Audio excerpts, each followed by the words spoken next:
सन 2023 पासून प्रलंबित असलेले DG लोन 1 महिन्याच्या आत मंजूर करून 4 ते 5 हजार पोलीस अधिकारी आणि पोलीस कर्मचारी यांना न्याय द्यावा.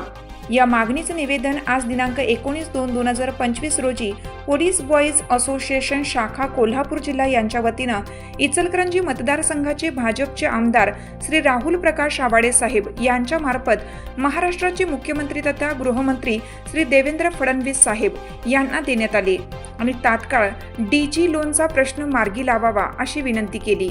यावेळी निवेदन देताना पोलीस बॉईज असोसिएशनचे कोल्हापूर जिल्हाध्यक्ष सतीश चव्हाण, जिल्हा सचिव रमाकांत साळी, तालुका अध्यक्ष निशांत कुंभार, शाहरुख मुल्ला, सुधाकर आरबुने, रोहित नर्मदे, तालुका महिला अध्यक्षा अनिता चौगले, आरती पाटील यांची उपस्थिती होती.